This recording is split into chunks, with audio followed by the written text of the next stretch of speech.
This is a story called Charlie's Clan. It is about what happened to Charlie Cheetah and his friends. Let us go to the Pride Lands of the world and begin.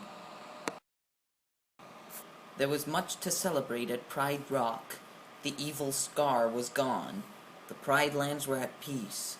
The spirit of good King Stephen looked down upon the happy kingdom as old Watson Leopard presented the newborn cub of King Charlie and Queen Tina to the cheering animals below.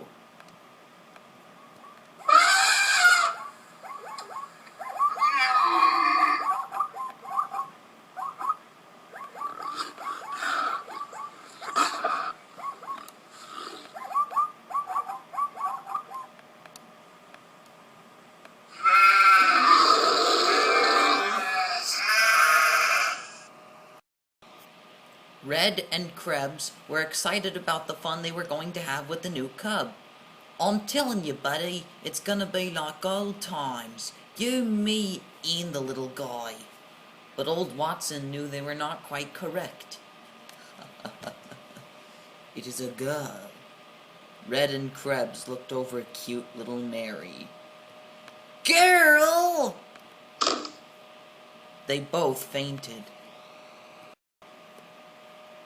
As Mary grew older, she wanted to explore the Pride Lands, but Charlie always warned her, "And stay away from the outlands." Mary jumped into the tall grass. She ran farther and farther away from Pride Rock, and soon she came to a swampy river with a fallen tree. Crossing the river, Mary met another cheetah cub. The two cubs hopped from log to log, staring at each other. "Who are you, Pridelander?" Before Mary could answer, the log below them moved. It wasn't a log after all.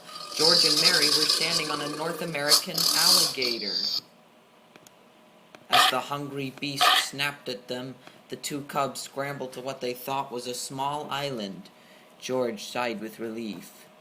"That was a close one." "Yeah. But this island moved too." It was a group of alligators. Mary jumped to safety in a tree. George leapt from gator to gator until he ran out of gators. Then, just as a huge reptile was about to sink its sharp teeth into George, Mary jumped on its head, shutting its powerful jaws. "I did it! I did it!" Mary was very excited. "He just totally ate me up right there. I jumped on his head. I bopped him so good. We made such a good team. And you're really brave." "Yeah, you were pretty brave too. My name's George. I'm Mary." "Tag, you're it." The two cubs laughed and played, but nearby, Zero was listening and snarling. She leapt in front of George. At the same time, Charlie seemed to spring out of nowhere to protect Mary. He faced the snarling lioness. "I banished you from the Pride Lands. Now you and your young cub, get out. These lands belong to Scar. Take him and get out. We're finished here." "Oh no, Charlie. We have barely begun."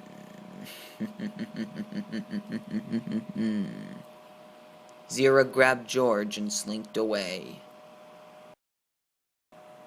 Charlie was upset that Mary had disobeyed him.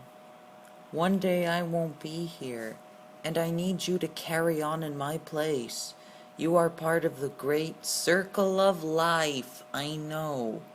Mary had heard these words many times before. "Exactly, and you need to be careful. As future queen, what if I don't want to be queen? It's no fun. That's like saying you don't want to be a cheetah. It's in your blood, as I am. We are part of each other. As long as you live here, it's who you are. You'll understand someday." The years flew by like leaves in the wind. George grew into an adult male cheetah, but sadly, Zira filled his heart with hate. The once kind cub was trained to be hard and cruel. I will avenge Scar, take his place in the Pride Lands. Yes! What have I taught you? Charlie is the enemy. And what must you do? I must kill him. They planned to have George befriend Mary so he could sneak up on Charlie. Over the years, Mary had also grown up. It was time for the brave young cheetah to go off on her first hunt. Charlie asked Krebs and Red to follow and make sure she was safe. Mary tried to stalk a herd of pronghorn antelope, but she made too much noise. The herd scampered off. Zira's cubs, Nuka and Vitani, watched from a distance. The two lions were eager to carry out Zira's evil plan. Nuka waved a flaming branch as they both ran down a hill. He lit a patch of dry grass. Roasty toasty princess! Roasty toasty princess! High on a hill, Zira smiled as she and George watched the grass burst into flame. The plan is in motion. Go! George dashed into the fire. Deadly smoke choked Mary, but just before she fainted, George picked her up and carried her to safety. When Charlie learned what George had done, he was suspicious. You saved her? Why? I humbly asked to join your coalition. Charlie was unsure. For now, I reserve judgment. We'll see who you really are. Mary was grateful to George for saving her life. George offered to teach her how to be a better hunter. All right, impress me. We start at dawn. The sun was peeking over the Pride Lands as George took Mary for her hunting lesson. Shh. Watch the master and learn. George was about to pounce on his prey when Mary heard a familiar voice. Ah! Don't eat me, please! Krebs, what are you doing here? This just happens to be the best smorgasbord in the Pride Lands. Plants everywhere. But poor Krebs, a flock of birds swooped down over his breakfast. Go on, shoo, shoo! Red looked at George and had an idea. Hey, maybe he could help.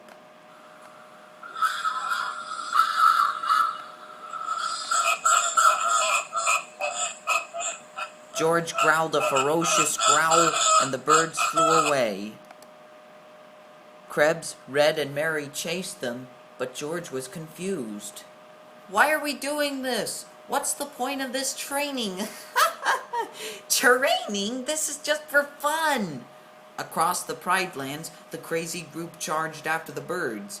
Even George was enjoying himself. Yee-haw!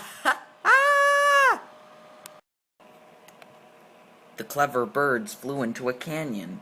When Mary, George, Krebs, and Red followed, they found themselves face to face with a herd of African buffalo. It wasn't long before the four of them ran out with the whole herd at their heels. They squeezed into a crevice in a large boulder just as the buffalo thundered past the little group.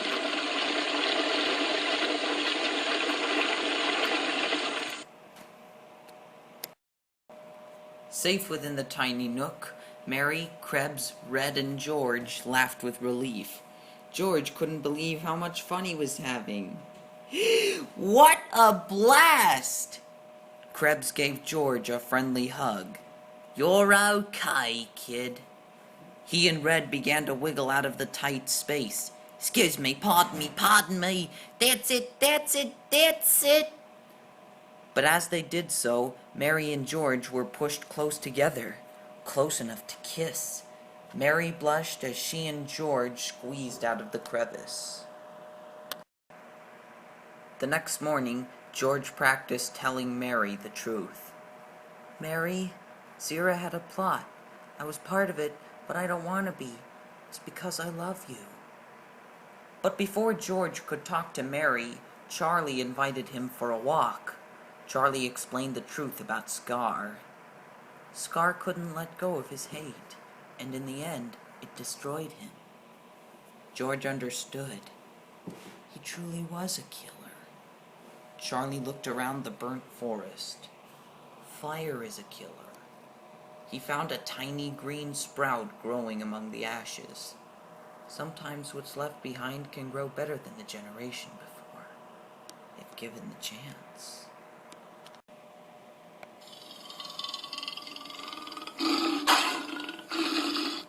All of a sudden, Charlie was surrounded by a vicious band of lionesses led by Zira. Well done, George. Just like we always planned. George tried to stop the attack. No, I didn't have anything to do with this. But it was too late. Sharp teeth and claws lunged at Charlie from all directions. Charlie's only escape was up the face of a cliff. Zira screamed to her son.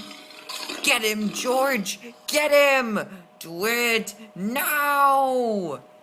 But George didn't respond. Charlie made it up the cliff, and just in time. George ran to Zira's side. I didn't mean to. It wasn't my fault. I did nothing. Exactly.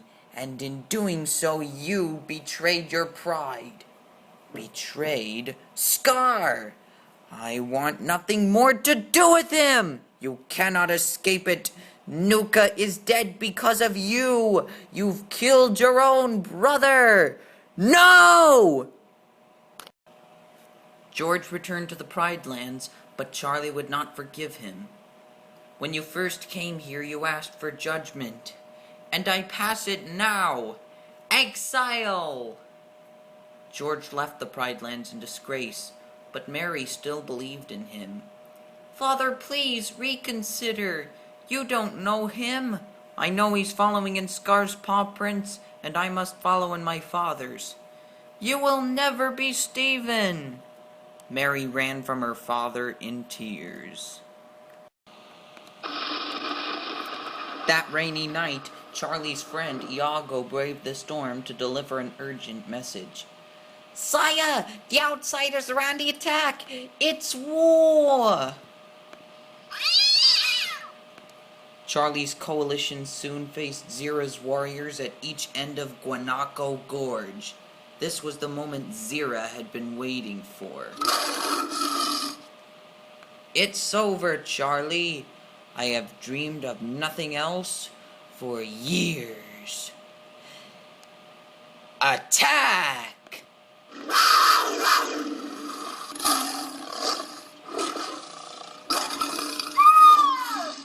A terrible battle, lit only by lightning, began to rage in the pounding rain.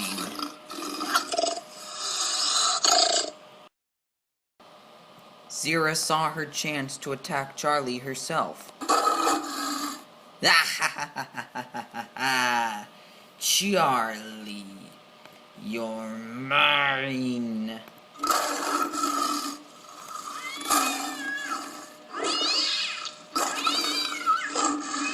The other cheetahs and lions watched as Zira and Charlie chased each other around. Then out of the darkness came George and Mary. Daddy, this has to stop. Zira growled at her son. Get out of the way! You'll never hurt Mary or Charlie. Not while I'm here. Mary crept closer to her father.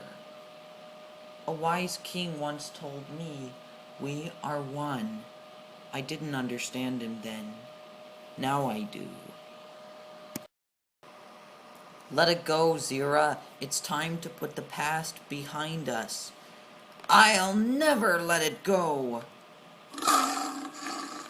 Zira leapt at Charlie, but Mary jumped in her way. The two cats, Cheetah and Lioness, went tumbling down Guanaco Gorge, just as the logjam at the mouth of the gorge gave way to the rushing river. Zira dangled over the edge of a rock. Mary reached out her paw. "Zira, come on, I'll help you." But Zira slipped away and was lost forever in the churning rapids.